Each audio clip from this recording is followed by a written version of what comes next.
We are going to move on to lesson 4 now, which is evidence. Our guiding questions for this lesson are: what supports evidence for the scientific theory of evolution? How do fossils show change over time? What does the early development of different organisms tell us about evolution? And how does failure to adapt to a changing environment lead to a species extinction? By the end of these notes, we should be able to answer all of those questions.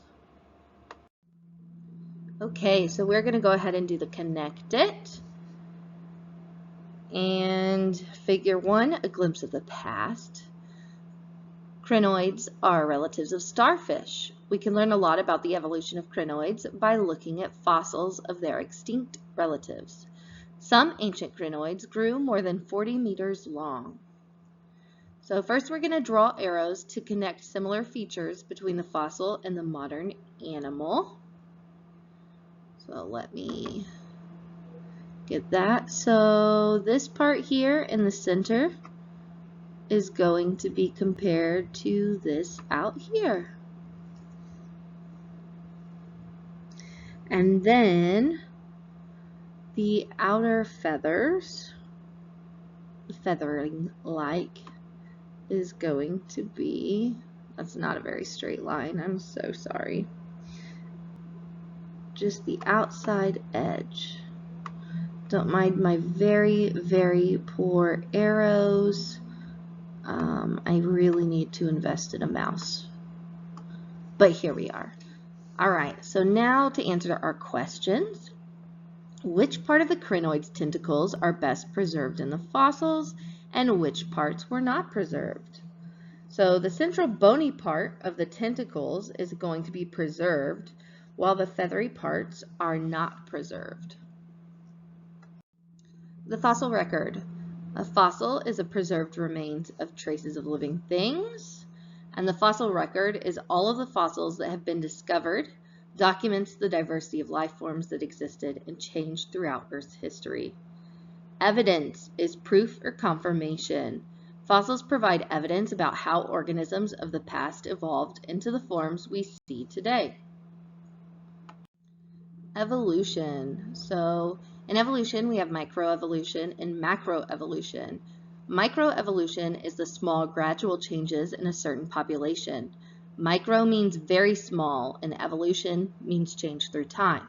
So small changes to alleles over several generations within a species. And this can lead to macroevolution, which is major, large evolutionary changes or an accumulation of small changes. It often takes thousands of years or more to occur and may result in speciation, or the formation of new species. How fossils form. So fossils can form from any kind of living thing. Often fossils form from only the hard parts of organisms, such as bones, shell, teeth, seeds, and woody stems. So the process starts when an organism dies. Then sediment covers the organism over time, and the sediment hardens into rock and preserves the shape. Then as the rock erodes, the fossil is exposed. And then what is a fossil and how do they form is a video animation that is in Google Classroom as material that you guys can watch. All right, forming a fossil, figure 2. A fossil may form when sediment quickly covers a dead organism. So we need to know, are the images matched with the correct captions, or are there some mistakes? Then we want to match up each image with the right caption by writing the correct letters in the blank circles. So the first thing that happens, based on the slide that we just had, is that an organism dies and sinks to the bottom of the lake, in this case because it's a fish. So that is B here, but this is where B goes, because that is the animal dying and moving to the bottom. Next step is the sediment begins to cover the organism, and that is D, and that's what's happening here in this next image. After that, we have over millions of years, the sediment hardened into rock, preserving the remains, which is on the correct spot, but we're still going to write the C here. And then lastly, we have, as a rock erodes, the fossils exposed on the surface. So A is going to go right here. All right, kinds of fossils. There are a lot of different kinds of fossils, and we're going to go over some of them. Body fossils are those that preserve the shape and structure of an organism. So you can have a mold, which is an impression of an organism left in the rock, a cast, which is a mold that has been filled in over time and makes a solid copy of an organism's shape, petrified fossils, which are fossils in which minerals replace all or part of an organism. Petrified means turned to stone.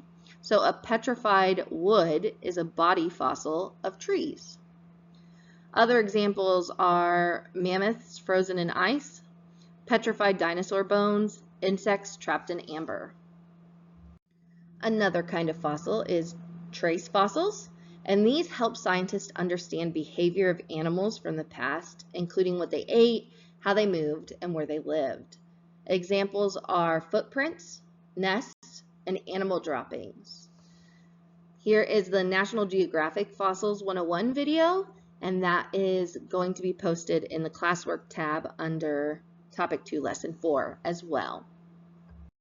All right, so in our book on page 100, figure 3, we have many kinds of fossils. A fossil may be the preserved remains of an organism's body or the trace of an organism or something it leaves behind. I want you to label each image in your textbook as either a body fossil or a trace fossil. And then we will answer, why did you classify them that way? So we have snail shells. That is going to be a body. Don't mind my terrible B. Turtle droppings. That is going to be trace.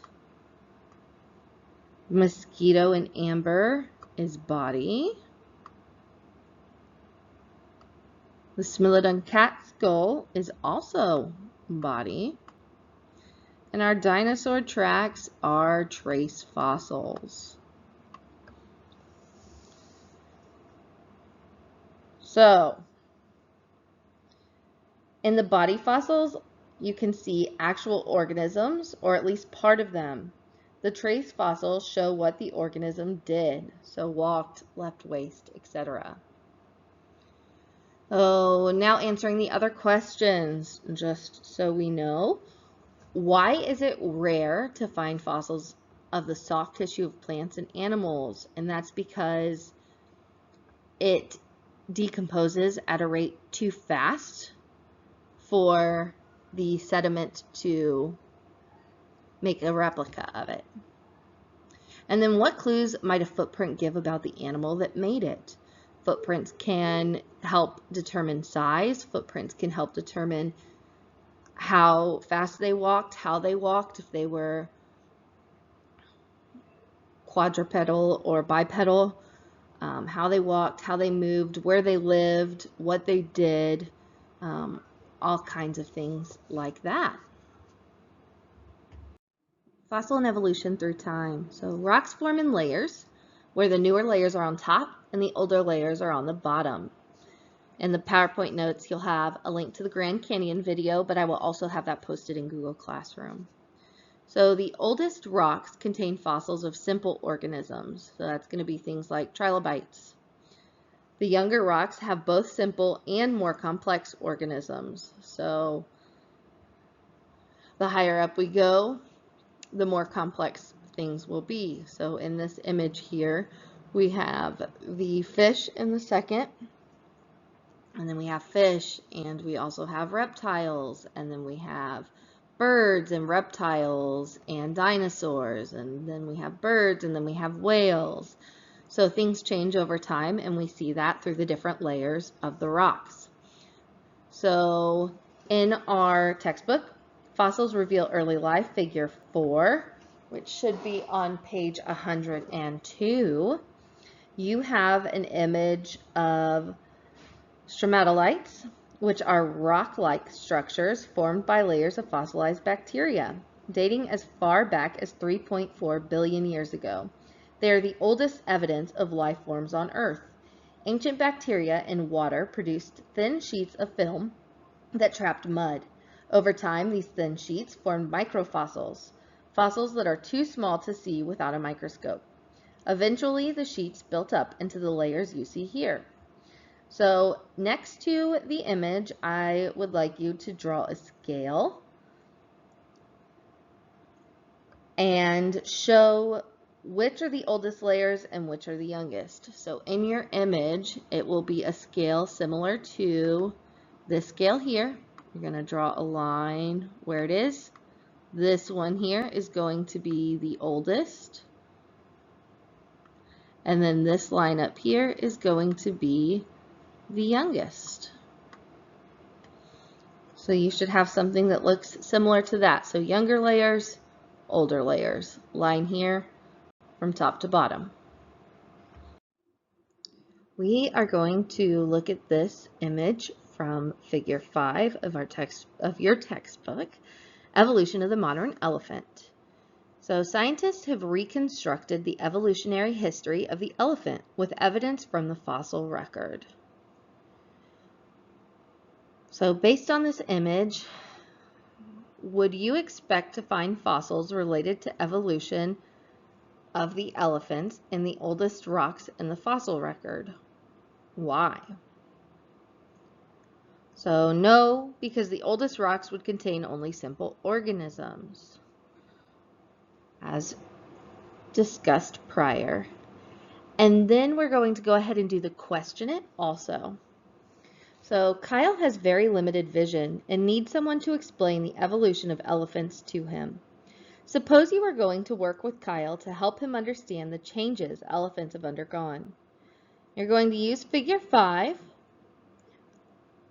and what features of the animals have stayed the same, and then what features have changed. After looking at this, you should see that the things that have stayed the same are that they have 4 legs, feet, the basic body shape, eyes looking to the side, etc. Things that have changed are tusks developed and changed shape and length, snout evolved into long flexible trunk, ears are much larger now, and the size is much larger as well.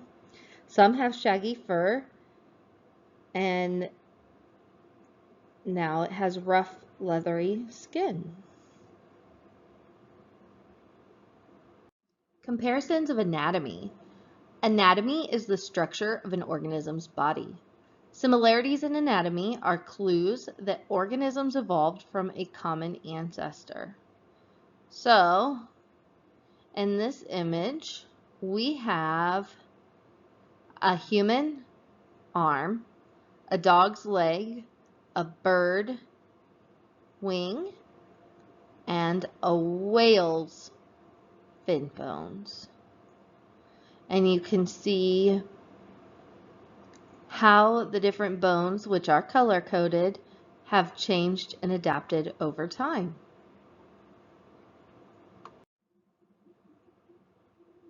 Comparison of anatomy, embryology. Embryology is the study of embryo development. An embryo is a young organism that develops from a fertilized egg, or when sperm and egg combine. Similarities in embryo development between species suggest they share a common ancestor. So here we have our chicken and our rabbit. They both share the pharyngeal pouches, and they both share a tail. And this comes from the fish that also has both things. Which one is human? All of these are embryos of vertebrates. or organisms with backbones. What similarities do you see? Can you determine which one is human? So all of them look fairly similar. They have the tail. Some of them are bigger than others in thickness, and the shape is a little different between them, but overall they're pretty similar, and I personally cannot tell at this point which one is human. All right, so what about now? As embryos develop, you can observe changes. Which two embryos can you determine are not human? Can you determine which embryo is a human embryo? All right, so we have this first line here was what we saw originally. And then this is our new one. So we know these two are definitely not going to be human. We can also take an educated guess that the next 1 to 2 are probably also not human. But then from there, it gets a little bit more ambiguous. All right, so now that they finally moved on to an even longer fetal point, we can tell which one is human. And of course we know that it's going to be this little guy here. And we had the fish, the salamander, the tortoise, the chicken, the pig, the cow, the rabbit, and finally our human over here. All right, comparison of anatomy, homologous structures. Homologous structures are similar structures that related species have inherited from a common ancestor. So in this image, we see homologies of the forelimb in 6 vertebrates. So we see the humerus, radius, ulna, carpals, metacarpals, and phalanges, which are all parts of our arm and hand. And we can see how they vary depending on the animal that we're talking about here. So the phalanges in humans are, of course, our fingers, whereas in a horse, it's their hoof and the joints there, the skeletal structure around there. Bats, their phalanges are what kind of help hold their wings out, etc., etc. So we can just see how they vary in order to further help the function of that specific animal. So comparison of anatomy structures, homologous structures. Of the organisms shown, which two have similar structures that are the most similar? And the pterosaur and the bat are probably the most similar. So the pterosaur was a kind of dinosaur based on the illustration of the pterosaur bones and its similarity to those of the bat. How do you think the dinosaur moved? And obviously we're going to say that it's a wing, so the dinosaur was flying. Do you think that the dog may have an ancestor that could fly? Why or why not? So yes, because the bone structure of its leg is similar to that of the bat and pterosaur, meaning that they have the metacarpals and they have the wrist bones and they have the lower arm bones and the upper arm bones. So all of those are what the bat has to allow it to fly as well. All right, is it homologous? Do you think the wings of birds and dragonflies are examples of homologous structures? Let's note that dragonflies don't have bones in their wings. So, of course, no. Because it's the bones that determine if it's homologous or not. Is it homologous? Analogous structures have similar functions, but their evolutionary history is different. The first winged ancestor of birds was not the same as the first winged ancestor of dragonflies and other insects. Comparison of anatomy, vestigial structures. So vestigial structures are structures that appear to serve no purpose and are derived from ancestral populations. So whales have a pelvic bones, but no legs. What does this evidence suggest? So the pelvic bones allow movement, that at one point they evolved from something that did need pelvic bones and they did not. Any of those things would be accurate. Some skinks have legs, but they don't use them for locomotion. What does this evidence suggest? That they had former ancestors that maybe did use them, but they're now no longer necessary. Vestigial structures. Fossil record indicates that whales evolved from land animals. They retain many of the features of land tetrapods, including vestigial pelvic bones. Vestigial structures in humans. In humans, the palmaris longus muscle is vestigial. As shown in the image, you can check to see if you have it or not. I do on both hands. Well, both arms, I guess, technically, wrists. Another one is the appendix. There is a video about human vestigial parts, and it is linked in Google Classroom. So scientists hypothesize that vestigial structures are body parts that once functioned in an ancestor. So now it's time to move on. However, before we do that, I want to do a couple of things in our textbook. So first is our reading check. Determine conclusions. If two organisms have homologous structures and similar early development, what can you infer about them? And the answer to that is that the two organisms are related and share a common ancestor. Then we have figure 6, which is birds and dinosaurs.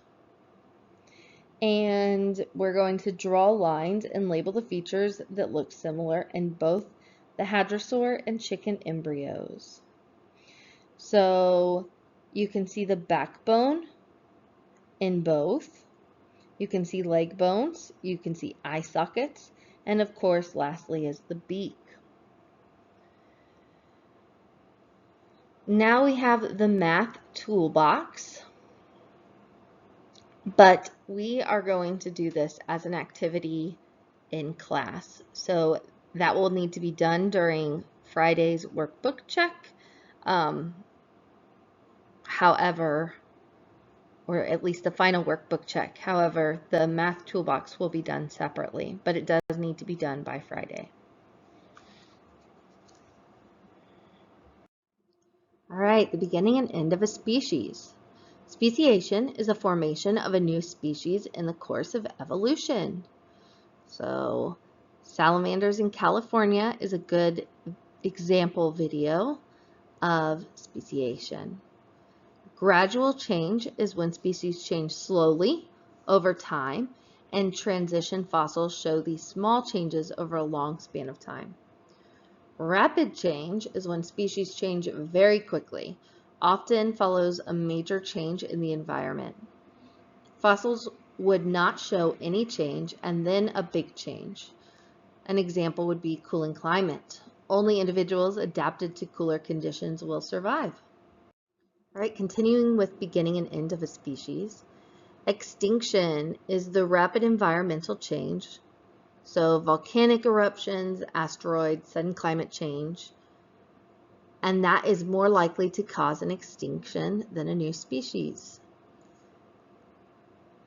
So I have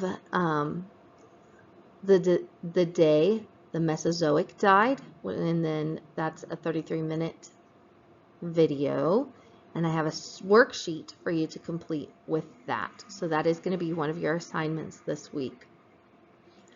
And extinct is a species no longer existing in or on the earth. Other causes for extinction include new predators, competition, climate change, and disease. All right, figure 7, page 107. Diamondback terrapins first appeared around 130,000 years ago. As they spread into different areas over time, they gradually split into 2 different species. Fossil evidence shows that the turtles lived in the southeastern United States before the last ice age. 1. What differences can you see between the northern and ornate diamondback terrapins? So the color of their shell, the texture of their shell, the pattern on their face are all color variations or variations between the 2 species. How could a diamondback terrapin divide into more than one species? And this would happen because the populations are separated into different territories. They could evolve enough different traits that they can no longer mate and reproduce. All right, we're going to look at figure 8 now on page 108. So human impact on honey creepers. Many Hawaiian honey creeper species evolved from one or more finches that traveled to the islands thousands of years ago. Most honey creeper species are now extinct or endangered. How could the honey creeper's island habitat make them more likely to go extinct? And that's because Hawaii is located so far from any other land, the bird populations can't easily relocate when conditions get bad. Next, our reading check is what causes a new species to develop and what causes a species to go extinct. A new species can develop when one population gets separated long enough to evolve different traits. A sudden environmental change, such as a volcanic eruption or even disease, can make a species go extinct. Okay, we're going to go ahead and do the lesson check for lesson 4. So number 1, what sort of information can you get from a body fossil that you can't get from a trace fossil? Body fossils can show the actual shape and structure of an organism, whereas trace fossils only show what kind of happened around the circumstances. 2, according to the fossil record, which level in the rock layers shown in the diagram will have the oldest organisms? Explain. So you should be listening to these while doing your workbook so that you can see what this diagram is. But we know that the oldest organisms are going to be at the bottom layer. So level A, because the layer has the oldest rock, and any fossil there will be millions of years older than the fossils higher up. 3, how do you account for differences between the bat's wing and the dolphin's flipper? So through natural selection, the homologous structures in the different species were adapted for different environments. 4, what can you say to back the claim that the fossil record supports the theory of evolution? The fossil record shows how life has changed over time. It is evidence that many kinds of organisms have evolved and many have become extinct. If you were a scientist trying to determine if any organism evolved gradually or rapidly, how would patterns in the fossil record help you? Explain how the pattern would provide evidence to support the rate of evolution for that organism. So if an organism evolved gradually, the fossil record would show a pattern of fossils ranging over a large span of time in many different layers that were slightly different and showed small changes. If an organism evolved rapidly, the fossil record would show fossils that do not show any change and then suddenly show a big change. The pattern would provide evidence because it would show the time involved in an organism's evolution. And lastly, 6, why is a sudden change in the environment more likely to cause a species to go extinct rather than to cause a new species to develop? So a sudden change in environmental conditions may not leave enough time for a species to adapt genetically because multiple generations would need to be born in order to develop the traits necessary for survival. Bearing a mutation that turned out to be beneficial, a species is more likely to die out. And with that, that concludes our lesson 4 notes.